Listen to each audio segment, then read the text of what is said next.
আসসালামু আলাইকুম প্রিয় দর্শক, আমাদের দেশে এবং সারা দুনিয়াতেই বিভিন্ন সময় নির্বাচনে কে কেমন ভোট পেতে পারে না পারে এটার উপর জরিপ হয়ে থাকে। বিভিন্ন সংগঠনে জরিপগুলো করেন এবং জরিপ করার যে পদ্ধতিগুলো, এগুলো নানা ধরনের পদ্ধতি আছে। এক এক প্রতিষ্ঠান এক এক রকমভাবে জরিপ করেন এবং এই জরিপগুলোর একটা উদ্দেশ্য থাকে। তারা বোঝার চেষ্টা করেন যে মানুষ কি ভাবছে। এখন নির্বাচনের সময়, কাজে এখন নির্বাচন নিয়ে জরিপ হবে, এটাই স্বাভাবিক।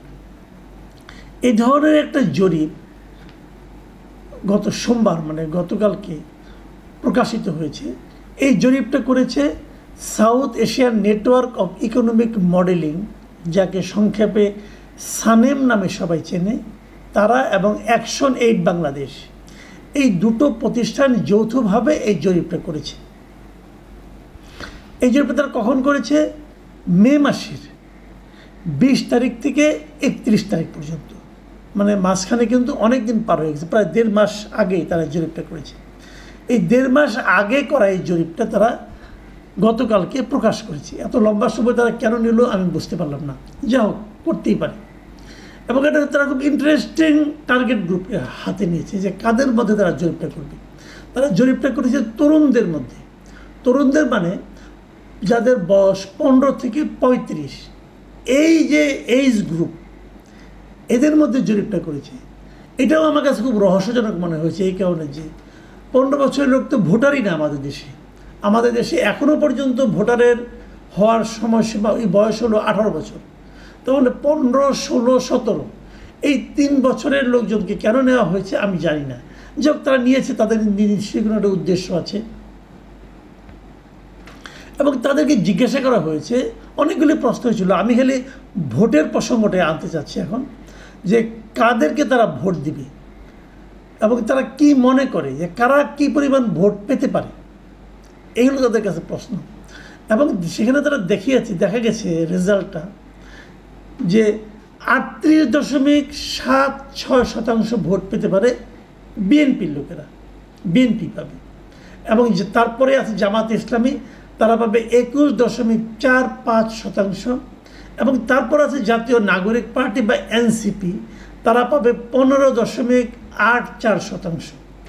এবং সেখানে আরেকটা কথা তারা বলেছে যে বর্তমানে যে কার্যক্রম নিষিদ্ধ রয়েছে এবং নিবন্ধন স্থগিত রয়েছে যে আওয়ামী লীগ, তারা যদি নির্বাচনে প্রতিদ্বন্দ্বিতার সুযোগ পায় তাহলে তারাও ভোট পাবে 15.84%।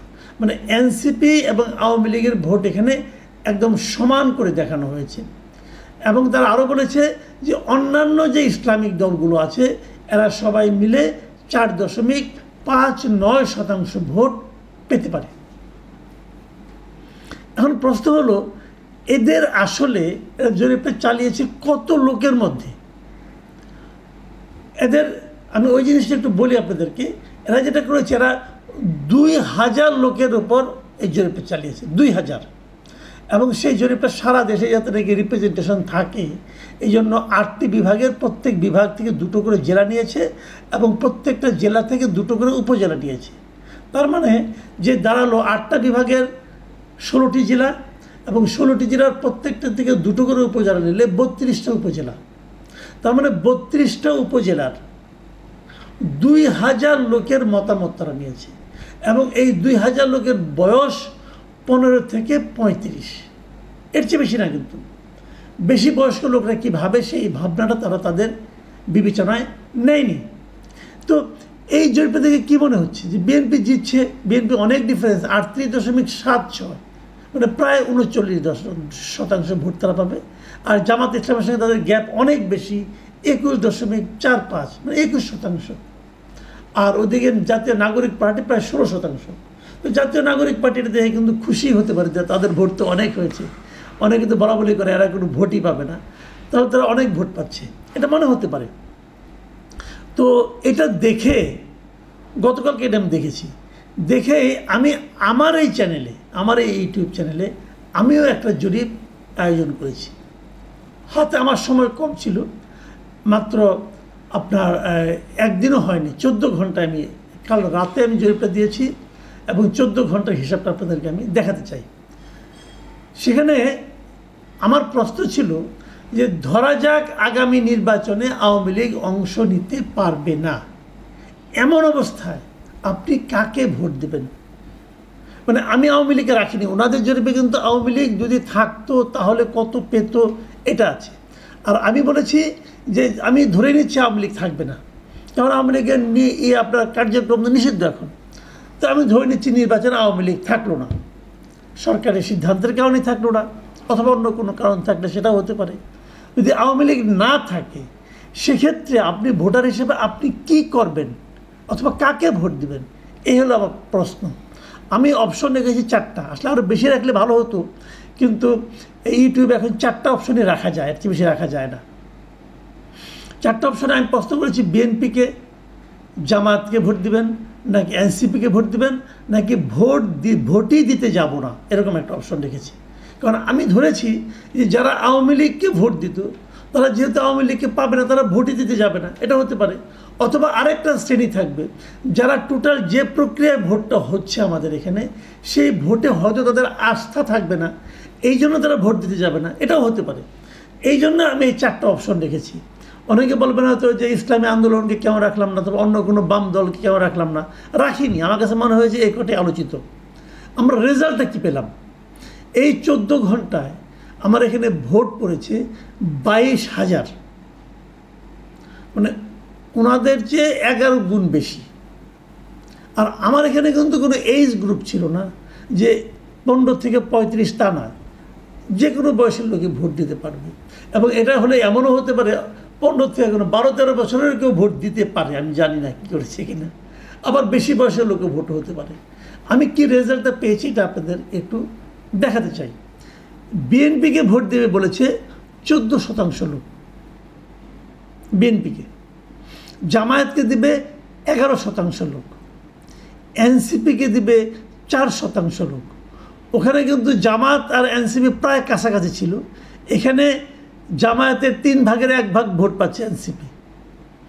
আর 71% লোক বলেছে যে তারা ভোটই দিতে যাবে না।